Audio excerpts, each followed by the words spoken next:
Welcome students. ਤਾਂ ਅੱਜ ਆਪਾਂ BA BSc ਦੇ ਟੌਪਿਕ ਲੈਪਲਸ ਉੱਪਰ ਡਿਸਕਸ ਕਰਾਂਗੇ। ਤਾਂ ਸਭ ਤੋਂ ਪਹਿਲਾਂ ਆਪਾਂ ਲੈਪਲਸ ਦੀ ਡੈਫੀਨੇਸ਼ਨ ਬਾਰੇ ਜਾਣ ਲੈਂਦੇ ਹਾਂ। ਲੈਪਲਸ ਇੱਕ ਤਰ੍ਹਾਂ ਦਾ ਓਪਰੇਟਰ ਹੀ ਆ, ਜਿਵੇਂ ਆਪਣੇ ਕੋਲ ਇੰਟੀਗ੍ਰੇਸ਼ਨ, ਡੈਰੀਵੇਟਿਵ, ਜਿੱਦਾਂ ਆਪਣੇ ਕੋਲ ਓਪਰੇਟਰ ਹੁੰਦੇ ਸੀ, ਓਪਰੇਟਰ ਜਿੱਦਾਂ ਡੈਰੀਵੇਟਿਵ, ਸਕੇਅਰਿੰਗ ਜਾਂ ਸਕੇਅਰ ਰੂਟ,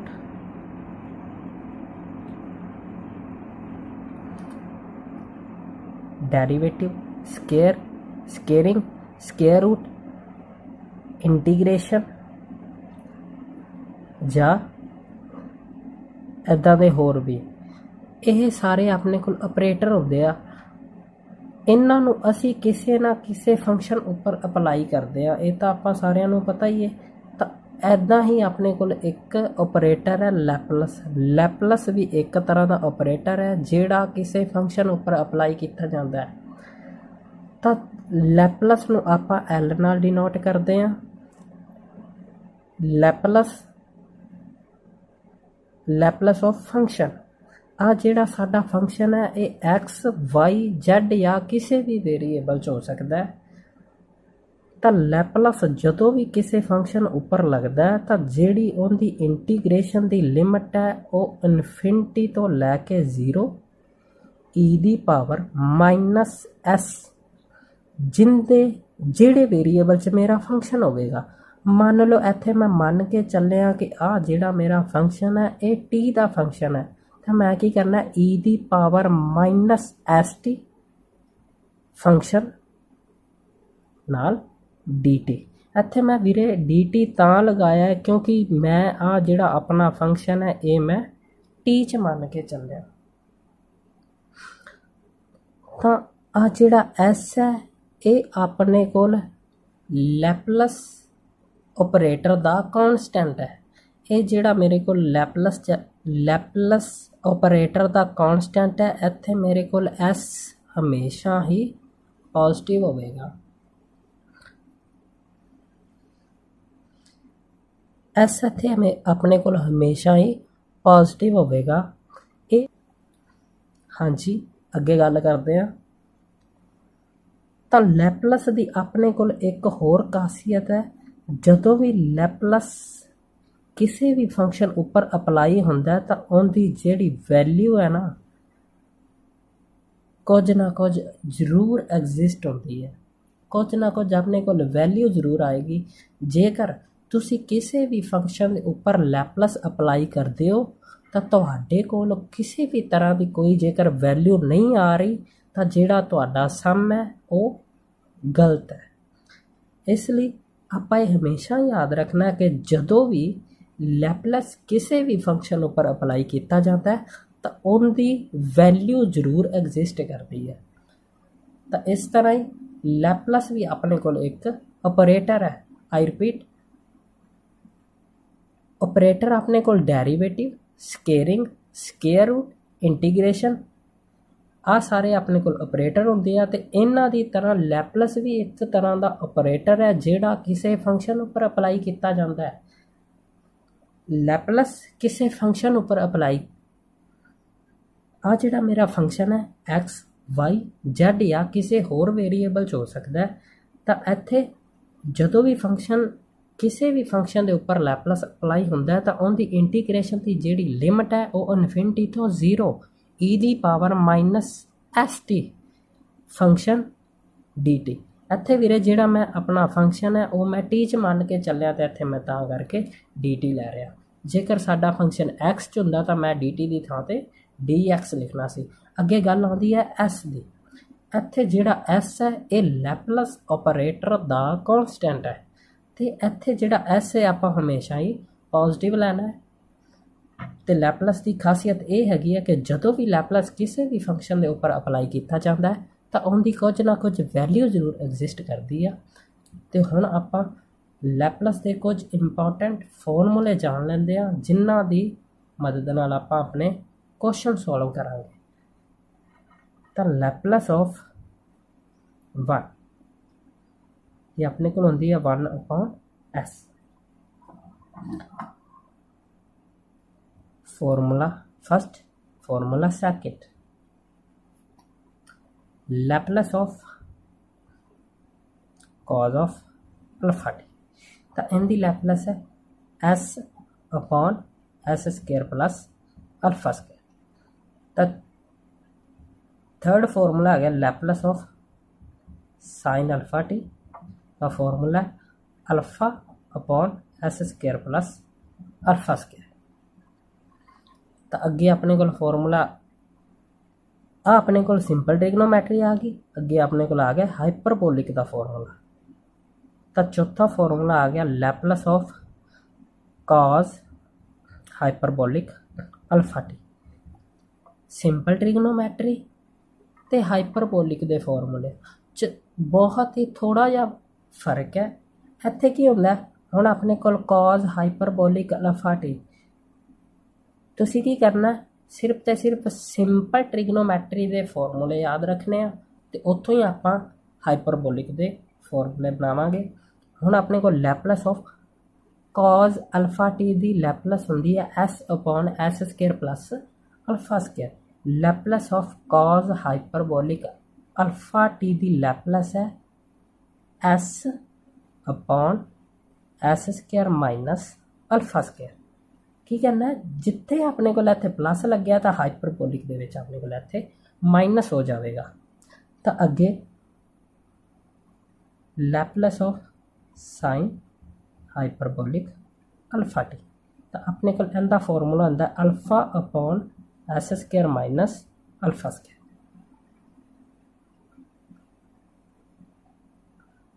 तो इत्थे अपने को सिंपल कॉस का फॉर्मूला सी s upon s square plus alpha square. तो हाइपरबोलिक का फॉर्मूला की है s upon s square minus alpha square. फॉर्मूले बस सेम ही आ, जिथे इत्थे अपने को प्लस लग गया इत्थे अपने को माइनस।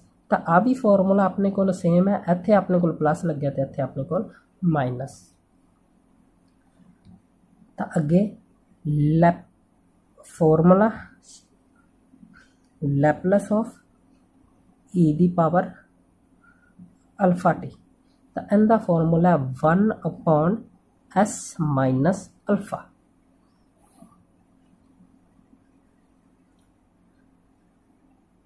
अगे लैपलस ऑफ टी दी पावर एन, इत्थे आ अपने को है पोलीनोमियल। तो इनका फॉर्मूला की है सॉरी एक वधा के गामा बटे एस दी पावर एक वधा के। लैपलस ऑफ पोलीनोमियल का फॉर्मूला की है गामा पोलीनोमियल की पावर एक वधा के बटे एस दी पावर एक वधा के। इत्थे अपने को टी दी पावर एन सी, तो इत्थे की है gamma n plus 1 upon s दी पावर एन प्लस 1। ये तो हो गया अपने को लैपलस वाले फॉर्मूले। तो अगे अपने को आ गया कुछ इंपोर्टेंट फॉर्मूले जिन्हां दी मदद नाल आपां गामा एन प्लस 1 या कुछ भी ऐदां दे जदों अपने को किसी भी तरह का कॉन्सटेंट गामे विच आउंदा है तो उन्होंने आपां उदों सॉल्व किवें करना है। तो इत्थे आपां ये याद रखना कि जदों भी आपां किसी भी पोलीनोमियल वाले सवाल नूं सॉल्व कर रहे हैं तो उनका जिहड़ा आंसर है वो आपां गामे दे विच नहीं छड्डना।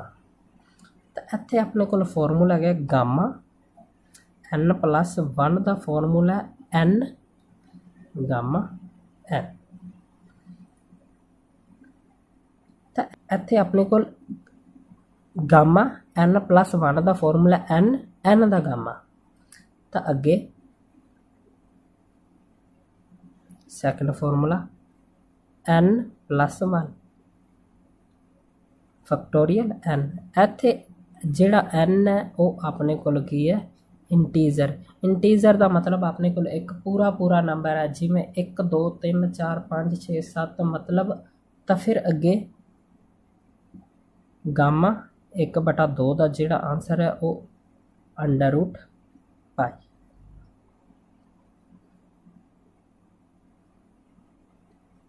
तो इनू आपां आ अपने कोल समॉल गामा हुंदा है, तो इनू आपां कैपिटल गामा बोलते हैं।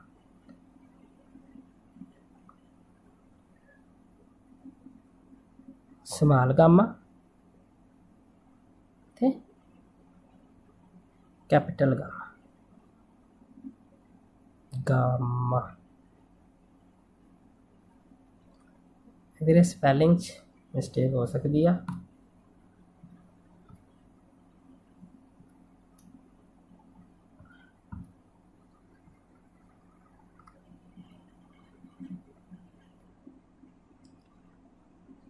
चलो जी हुण आपां क्वेश्चन ते आउंदे हां।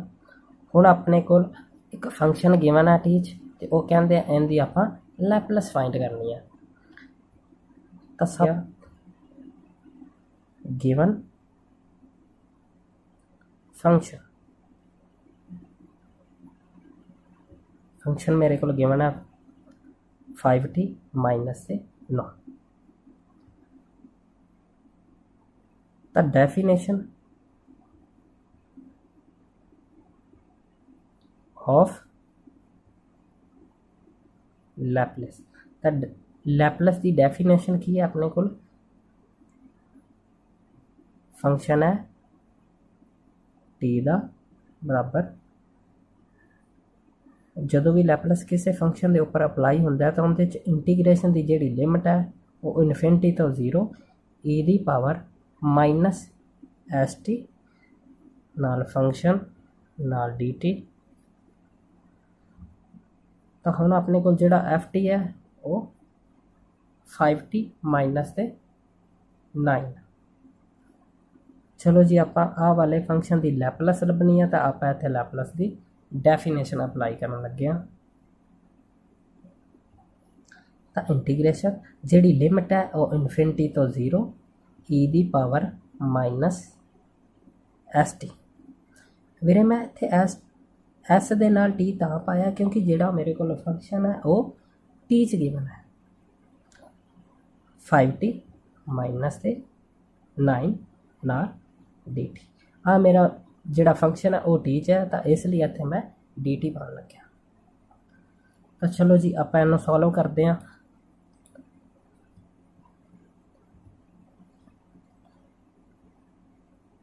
इत्थे मैं आईलेट फॉर्मूला लगान लग्या। इत्थे मैं आईलेट की मदद के नाल वेखांगा कि मेरे को किहड़ा पहला फंक्शन है तो किहड़ा मेरे को दूसरा फंक्शन है। मेरे को इनवर्स फंक्शन भी नहीं है तो लॉग वाला फंक्शन भी नहीं है। अलजबरिक मेरे को पहला आ गया तो एक्सपोनेंशियल दूसरा। तो बाय पार्ट्स रूल किवें अप्लाई करना है, पहला फंक्शन नकल मार के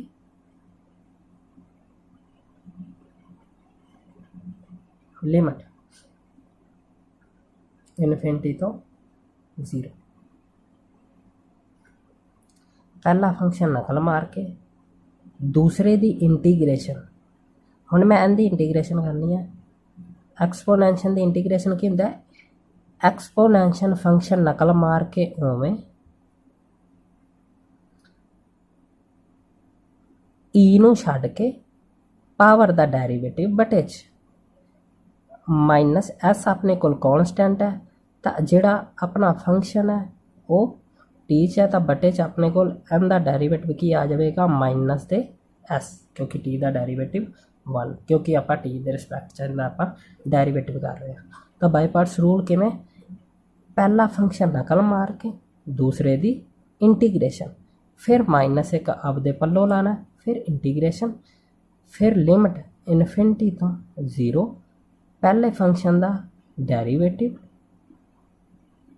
5 कॉन्सटेंट है ये उवें आ जाएगा तो टी का अपने को डेरीवेटिव 1, फिर माइनस 9 अपने को कला कॉन्सटेंट गिवन है तो इनका डेरीवेटिव आ जाएगा 0।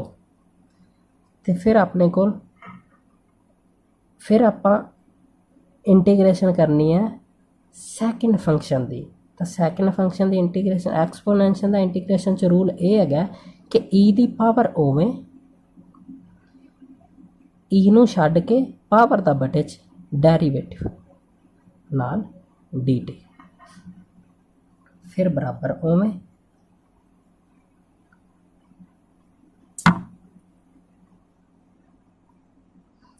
ਤਾਂ ਇੱਥੇ ਮੈਂ ਲਿਮਟ ਬਣਾਉਣ ਲੱਗਿਆ अपर लिमिट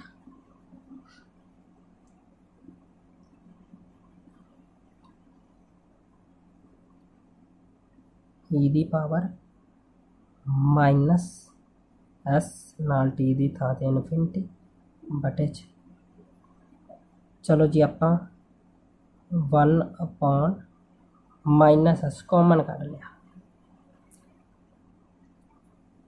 अपर लिमिट मैं भरती फिर उस तो बाद upper limit minus lower limit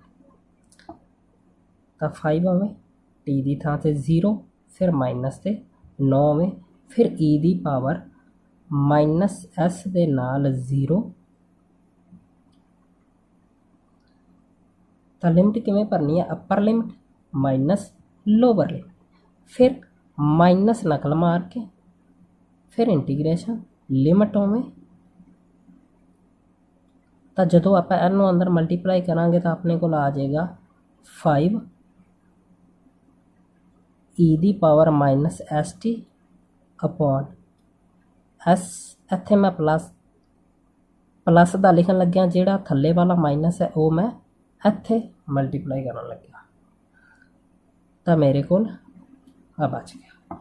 हुण आपां एन दी इंटीग्रेशन करनी है तो इनू आपां सॉल्व करना है बराबर उवें 1 दे बटे च माइनस दे एस होवे